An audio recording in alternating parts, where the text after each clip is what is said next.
All right, y'all. Making this quick video on measuring the crankshaft runout on a Harley-Davidson M8 motor. Reason being I'm going to make this video is so, number one, I can show it to my customer, and number two, maybe somebody will learn something, because I'm learning something. But anyways, 2017 Road Glide, M8 motor. We had a lifter failure. Motor was squeaking. So while we got it open, I figured let's just make sure everything's healthy before we go further and put a whole bunch of expensive parts in this thing to have another failure. So I'll switch the camera on and show you what I got going on here. So basically what we're going to do is bought this nifty little doodad tool from Fueling. Basically all it is an aluminum block that's machined to fit inside the cam chest here on an M8, and then what it has is a position for this dial indicator that you mount into it, and the dial indicator is going to measure the up and down movement of the crankshaft right here. They tell you to, number one, pull up on the crankshaft to measure the actual play in the bearings, number one, so you can see when I lift it up. I don't know if you can see it or not. If I pull really, really hard, I can get them to flex. It's hard to hold the camera and do this, but I can get them to flex maybe a half a thousandth, you know, maybe 3/4 of a thousandth if I pull really hard. Like, I don't know if I can do it.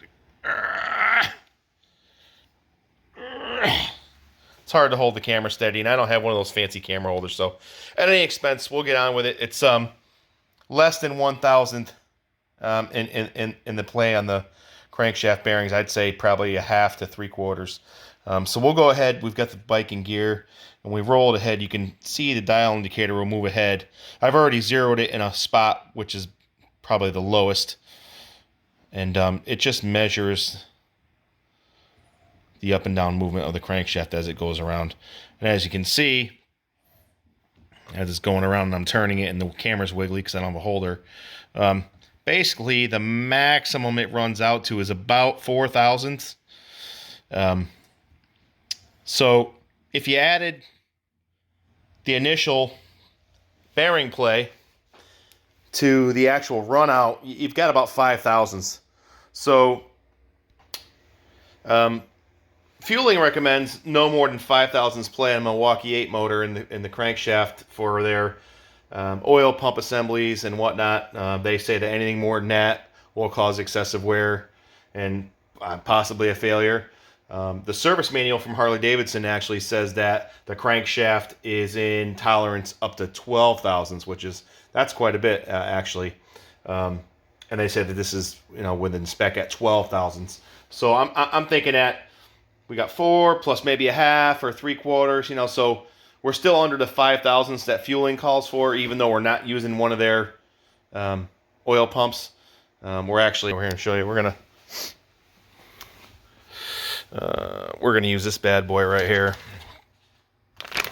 This is a Screaming Eagle billet cam plate. We're gonna use some S&S tappet cuffs. It's the back side of the oil pump, and here's that sexy little oil pumping. It's almost a shame to put this beautiful thing inside the cam chest and not ever see it again, but you're seeing it here first, and that's pretty much it. We got a hot mess going on over here, but just waiting on some new super duper lifters, and give them a nice little bath, and we're gonna throw this thing back together. All right, man. See you with my dirty fingers. I forgot to add this in the video, so I'm gonna try and edit it in. But I gotta make special mention to my boy Tommy Bag of Donuts. He hooked me up with this Nemo little pocket flashlight jammy, and I'm gonna tell you right now, this is my new favorite little toy. This thing is super bitchin'. So Tommy Bag of Donuts, you're the fucking man. I'll catch you later.